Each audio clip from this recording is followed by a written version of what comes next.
usia 20-an tapi badan kayak 40-an. Kebiasaan sepele ini yang bikin kamu cepat tua. Pernah nggak sih lu ngerasain hal aneh? Umur masih 20-an tapi badan rasanya udah kayak umur 40-an. Bangun tidur punggung sakit, naik tangga dikit udah ngos-ngosan, asam lambung sering kumat, dan buat fokus kerja rasanya susah banget. Lu ngaca, mata panda udah kayak stempel permanen di bawah mata. Lu jadi mikir, kok badan gua udah mulai ngasih sinyal-sinyal aneh ya? Anehnya, kita sering nyalahin kerjaan yang numpuk atau stres, tapi kita lupa sama pelaku utamanya, kebiasaan-kebiasaan sepele yang kita nikmatin setiap hari.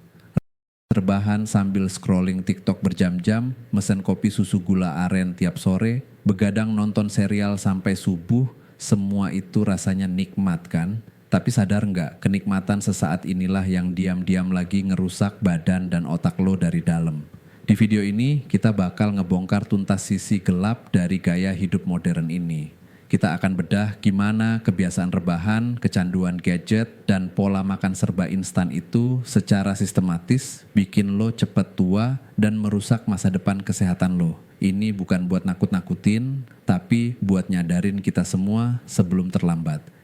Epidemi kaum rebahan, kenapa mager? Itu nikmat yang mematikan. Di era serba digital dan kerja dari rumah, mager alias malas gerak udah jadi gaya hidup, bukan lagi sekadar rasa malas sesaat. Rebahan di kasur atau duduk di sofa berjam-jam sambil natap layar udah jadi ritual harian. Kelihatannya sepele dan nikmat, tapi di balik kenyamanan itu tubuh lu lagi pelan-pelan dirusak.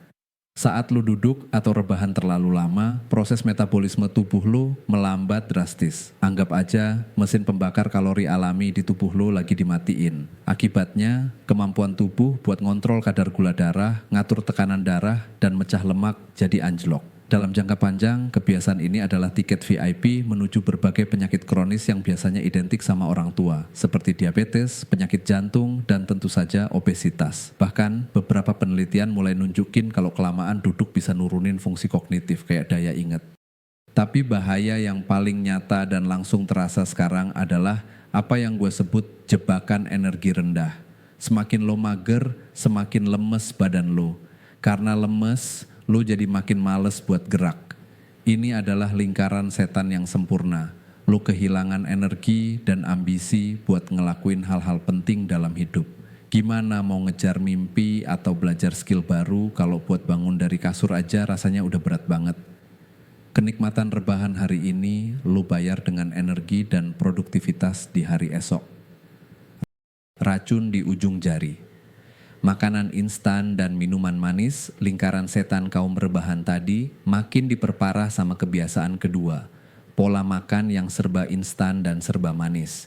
Makanan cepat saji, aneka camilan micin, dan minuman boba dengan gula seliter itu emang penyelamat di kala lapar dan stres. Tapi, makanan dan minuman ini dirancang cuma buat satu hal, bikin nagih bukan bikin sehat. Isinya cuma kalori kosong, gula, dan garam yang tinggi, sementara nutrisinya nol besar. Kebiasaan konsumsi ini secara rutin adalah jalan tol menuju obesitas, diabetes tipe 2, dan kolesterol tinggi. Lo mungkin ngerasa seger sesaat setelah minum yang manis-manis, tapi itu cuma ilusi. Gula yang tinggi bikin energi lo naik turun secara drastis. Setelah lonjakan energi singkat, lo bakal ngalamin sugar crash yang bikin lo jadi super lemes, ngantuk, dan susah konsentrasi. Dan tebak apa yang lu pengenin pas lagi lemes? Makanan atau minuman manis lagi. Jadilah siklus tanpa akhir. Belum lagi gula adalah makanan favorit bakteri perusak gigi yang bikin gigi lu gampang berlubang. Kalau digabungin sama kebiasaan mager, ini jadi kombinasi maut. Lu makan makanan gak sehat, badan jadi lemes. Karena lemes, lu jadi makin pengen rebahan. Rebahan bikin metabolisme makin lambat dan energi makin anjlok. Akhirnya, buat dapat energi instan, lo lari lagi ke makanan manis. Inilah resep pasti gimana caranya badan lo bisa protes sebelum waktunya. Sisi gelap kecanduan gadget saat HP merusak otak dan waktu tidur lo. Sekarang kita masuk ke biang kerok utamanya, ketergantungan sama teknologi. Generasi kita adalah digital native, kita lahir dan tumbuh bersama gadget. HP udah jadi perpanjangan tangan kita, tapi kemudahan ini punya harga yang mahal. Kebiasaan scrolling tanpa henti itu bukan cuma buang-buang waktu, tapi secara aktif merusak otak lo. Setiap notifikasi, like, dan komentar yang masuk itu ngasih otak kita suntikan dopamin, hormon kesenangan. Otak jadi ketagihan sama sensasi ini, makanya lo susah banget berhenti scrolling. Akibatnya fatal.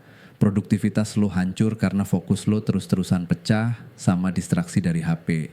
Paparan layar berlebihan, terutama cahaya birunya, juga bisa bikin otak lelah dan ngerusak sel-sel saraf. Tapi dampak paling parah dari kecanduan gadget adalah hancurnya pola tidur kita. Kebiasaan main HP sebelum tidur udah jadi norma, padahal ini adalah musuh terbesar dari tidur yang berkualitas. Cahaya biru dari layar HP ngehambat produksi hormon tidur, bikin lo jadi susah terlelap. Akhirnya lo jadi sering begadang. Begadang itu bukan lencana kehormatan buat para pekerja keras. Begadang adalah serangan biologis ke tubuh lo sendiri. Dampaknya mengerikan. Sistem imun lo anjlok, jadi lo gampang banget sakit flu atau infeksi lainnya. Hormon pengatur lapar jadi kacau, bikin lo lapar terus dan gampang gemuk. Dalam jangka panjang, risiko lo kena penyakit mematikan kayak diabetes, stroke, dan penyakit jantung meningkat drastis. Kulit lo juga jadi korban. Hormon stres yang meningkat akibat kurang tidur bisa mecah kolagen, protein yang bikin kulit kenceng. Hasilnya, penuaan dini, kulit kusam, dan kerutan muncul lebih cepat. Secara mental, otak yang kurang tidur itu nggak berfungsi. Lu jadi susah konsentrasi, gampang lupa, dan lemot mikirnya. Emosi lu juga jadi labil. Lu jadi lebih gampang marah, sensitif, dan moody. Banyak testimoni nyata dari orang-orang yang nyesel karena begadang. Mereka ngaku jadi lebih sensitif, gampang marah, dan kualitas kerjanya menurun drastis. Jadi, jangan lagi bangga jadi anak kalong. Lo nggak sedang produktif, lo lagi ngutang energi dari hari esok dan bunganya adalah kesehatan lo sendiri. Badan mulai protes, selamat datang di fase dewasa yang dipercepat. Semua kebiasaan buruk tadi akhirnya numpuk dan jadi tagihan yang dikirim langsung sama tubuh lo.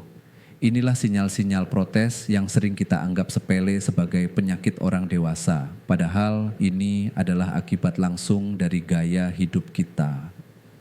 Pertama, asam lambung atau GERD. Ini sering banget dianggap cuma karena telat makan. Padahal stres akibat kurang tidur, pola makan yang didominasi makanan olahan dan manis, serta kurangnya aktivitas fisik adalah pemicu utamanya. Tubuh yang terus-terusan dalam mode stres akan memproduksi asam lambung berlebih. Kedua, sakit punggung.